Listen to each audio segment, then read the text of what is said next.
Hello everyone, welcome back. हम pharmaceutics 1 पढ़ रहे थे। चैप्टर का नाम है साइज रिडक्शन। कल हमने इसके अंदर स्टार्ट किया था कि किन किन मेथड से, किन किन मशीन से हम साइज रिड्यूस कर सकते हैं। उन्हीं को कंटिन्यू करते हुए आज हम नया पढ़ते हैं। इसमें आता है इम्पैक्ट। ठीक है, हमने कल बहुत सारे डिफरेंट मेथड्स पढ़े थे, है ना, जिसके अंदर कटिंग था, कंप्रेशन था। आज हम इम्पैक्ट के बारे में पढ़ेंगे। इम्पैक्ट में होता क्या है? Impact occur when material more or less stationary and hit by an object moving with high speed. For example कि एक मान लो पंखा टाइप है ना, वो कुछ चल रहा है और उसके अंदर एक मटेरियल रुका हुआ है जो उसको बार बार हिट करता हुआ जा रहा है। एक मटेरियल है वो स्टेशनरी है, उस पर मतलब अरे कोई पंखा है या कुछ भी मूविंग ऑब्जेक्ट है, एक हाई स्पीड के साथ साथ उसको बार बार हिट करते हुए जा रहा है, तो क्या होता है, उससे साइज रिड्यूस हो जाता है। ये इम्पैक्ट में होता है। या फिर हम ऐसे बोल दे कि जो हमारा सरफेस है ना, वो तो स्टेशनरी हो गया, ठीक है, चाहे उसके अंदर हो सकता है, उसके अंदर कोई कटर्स भी हो सकते हैं ना, नॉर्मल एक सरफेस भी हो सकता है, लेकिन वहां पे जो पार्टिकल्स है ना, वो बहुत जल्दी जल्दी उस पे सरफेस पे स्ट्राइक कर रहे हैं। यानी कि एक पार्टिकल है और एक सरफेस है, दोनों में से कोई भी एक स्टेशनरी है और कोई भी एक मूवमेंट में है। ठीक है, अगर हमारा पार्टिकल, मटेरियल, ड्रग ये अगर स्टेशनरी है और हमारा जो दूसरा ऑब्जेक्ट है वो क्या कर रहा है, वो हाई स्पीड से मूव कर रहा है, हाई स्पीड से मूव कर रहा है, तो भी इम्पैक्ट काम करेगा। या फिर हमारा पार्टिकल मूव कर रहा है और दूसरा सरफेस क्या है, स्टेशनरी है, तो भी इम्पैक्ट काम करता है।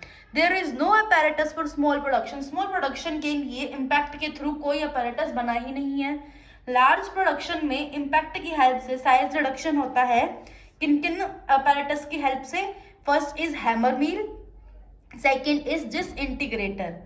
ठीक है, दो है, एक हैमर मिल है और एक डिसइंटीग्रेटर है। पहले हम हैमर मिल के बारे में पढ़ते हैं। इसका प्रिंसिपल क्या है? It's work on the principle of impact. Impact के बेस पे हैमर मिल काम करती है। अच्छा, यहाँ एक बात ध्यान रखना, हम जिस जिस मील्स का नाम पढ़ रहे हैं, जिन मशीन्स का नाम पढ़ रहे हैं ना, उनके प्रिंसिपल में आपको हमेशा याद होना चाहिए कि इसके अंदर इम्पैक्ट है, कंप्रेशन है, क्या है, क्योंकि ये क्वेश्चन पूछा जाता है। ठीक है, अब तक पिछली वीडियो में भी जो जो मशीन्स के नाम पढ़े थे उनका हमेशा प्रिंसिपल जरूर याद रखना कि किस बेसिस पे वो काम कर रहे हैं। सो हैमर व्हील का प्रिंसिपल काम करता है इम्पैक्ट पर, सच दैट मटेरियल मोर और लेस स्टेशनरी। जो मटेरियल है वो स्टेशनरी है और वो हिट कर रहा है ऑब्जेक्ट को बाय मूविंग हाई स्पीड। जो दूसरा जो सरफेस है या कोई ऑब्जेक्ट रखा है वो हाई स्पीड से मूव कर रहा है और वो बार बार हिट कर रहा है स्टेशनरी पार्टिकल को, स्टेशनरी ड्रग को। अगर हम इसकी कंस्ट्रक्शन देखते हैं तो इसके अंदर क्या होता है? इसके अंदर इट कंसिस्ट स्टाउट मेटल केजिंग। इसके अंदर क्या होता है? एक मेटल की केजिंग लगी रहती है, ठीक है, मेटल का बना होता है। अब ये इनक्लोज किससे है? सेंट्रल शाफ्ट जो घूमता है, टू विच 4 और मोर स्विंगिंग हैमर अटैच। आ गया ना वही चीज। एक समझ लो सेंटर में कोई भी एक शाफ्ट है और उस पे हैमर्स अटैच हो रखे हैं 4। ठीक है, अब ये हैमर्स गोल गोल गोल गोल घूमेंगे, ये हैमर्स गोल गोल गोल घूमेंगे तो क्या होएगा? एक मूवमेंट क्रिएट हो जाएगी, बहुत स्पीड में घूमेंगे। अब यहाँ पे कोई भी पार्टिकल रख दो, उसको हिट करता है, वो बार बार जाएगा तो वो पार्टिकल तो टूटेगा ही ना। तो क्या हो रहा है? Lower part consist of screen. जो भी हमारा हैमर मिल होता है उसका लोअर पार्ट में क्या होती है? स्क्रीन होती है, through which material can pass. ठीक है, जो भी हमारा मटेरियल हमारे को रिक्वायरमेंट साइज का मिलेगा वो यहाँ से पास होता चला जाता है। देन फिर उसी मटेरियल को जो स्क्रीन पे आता है, सीव पे आता है, उसको हम बाद में कलेक्ट कर लेते हैं जब उसको हमको डिजायर्ड साइज मिल जाता है। देखो ये एक डायग्राम है हैमर मिल का, ये बन रखा है आपका, है ना, मेटल से सारा का सारा। ये बीच में शाफ्ट है और उस पर ये हैमर्स लगे रखे हैं, 4 से ज्यादा भी हो सकते हैं। ठीक है, ये शाफ्ट लिखा ना, ये हैमर्स है, यहाँ से फीड करते हैं हम। ठीक है, बड़ा बड़ा अमाउंट देंगे, इसको बार बार टकराते टकराते देखो ना, यहाँ से फीड जाएगा तो बड़े बड़े पार्ट इस पार्टिकल्स को टकराएंगे, जब पार्टिकल्स इसके अंदर मूवमेंट होते रहेंगे इन पार्टिकल्स की भी। फिर बाद में क्या हो जाएगा? यहाँ से जब रिक्वायरमेंट साइज का स्क्रीन को पास करके यहाँ से निकल जाएगा। ये मेन इसका काम है। हम लैंग्वेज में देख लेते हैं वर्किंग कैसे है। Material put into hopper which is connected to drum. ये होपर है, यहाँ पे क्या है? फीड कहाँ से कराते हैं? हम होपर से कनेक्ट देते हैं ना, तो यहाँ पे ड्रम लगा देते हैं, वहां से लगातार पार्टिकल अपना मटेरियल जाता रहेगा। Material powder to desired side due to fast rotation of hammer. ये जो हैमर्स हैं इनकी रोटेशन बड़ी फास्ट होगी, जिसकी वजह से क्या हो जाएगा? डिजायर्ड साइज मिलेगा। Main advantage of continuous operation because जो यहाँ पे कंटिन्यूअसली हैमर मूवमेंट करता रहता है ना गोल गोल, उसका बहुत बड़ा एडवांटेज है। वो एडवांटेज क्या है? Chance of jamming less and hammer not fixed. जो जैमिंग नहीं होती स्क्रीन के ऊपर ना, हमारा पार्टिकल स्टक नहीं होता, जम नहीं जाता, क्योंकि क्या है ना, यहाँ पे हैमर फिक्स नहीं है, रोटेट होता जाएगा, कहीं पे भी अटकेगा नहीं।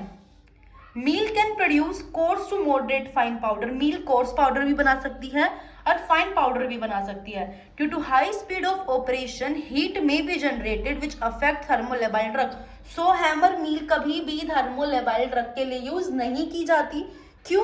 क्योंकि देखो जब कुछ भी मोशन में रहेगा, हाई स्पीड में रहेगा, तो हीट जनरेट होगी, जब हीट जनरेट होगी तो थर्मोलेबाइल ड्रग खराब हो जाएगी।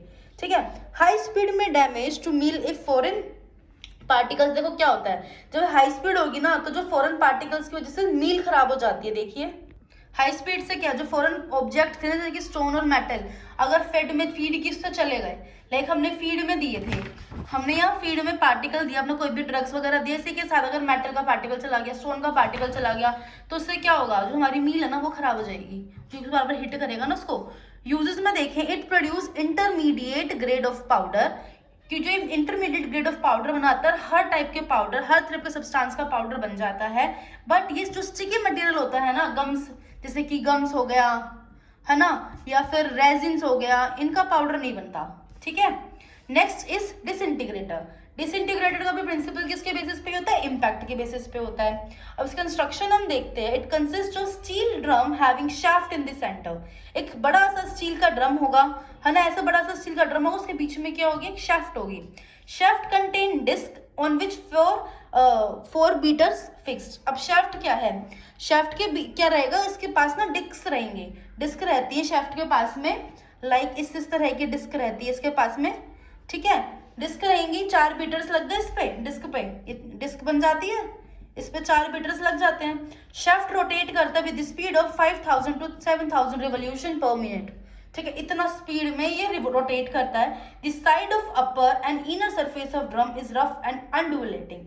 जो ड्रम था ना हमारा स्टील का, उसके जो साइड्स हैं, जो अपर सरफेस, अंदर वाला जो अपर सरफेस, लोअर सरफेस, वो सारा का सारा कैसा रफ टाइप का है, कि अगर हमारा पार्टिकल उस पर जाके भी टकराए तो चिपके ना, मतलब चिपकना इन द सेंस क्या रहेगा, मतलब इसको एक लाइक फ्रिक्शन सा मिले और वो टूट जाए।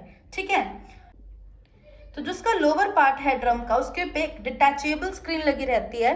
डिटैचेबल स्क्रीन से क्या मतलब है कि उसको स्क्रीन को लगा लो, हटा लो, साफ कर लो, कैसे भी कर सकते हैं, तो वहां से जो भी हमारा रिक्वायर्ड साइज का पार्टिकल होगा वो वहां से पास ऑन हो जाएगा। Screen has definite pore size. अब जो स्क्रीन का पोर साइज है देखो ना, वो तो डेफिनेट ही रहेगा। ठीक है, देखो अब इसका हम क्या देखते हैं, डायग्राम देख लेते हैं। ठीक है,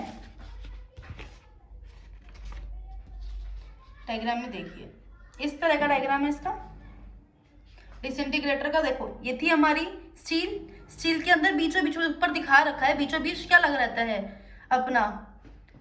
ठीक है, ये बीटर्स लग रहे हैं, ये सीव्स लग गई नीचे।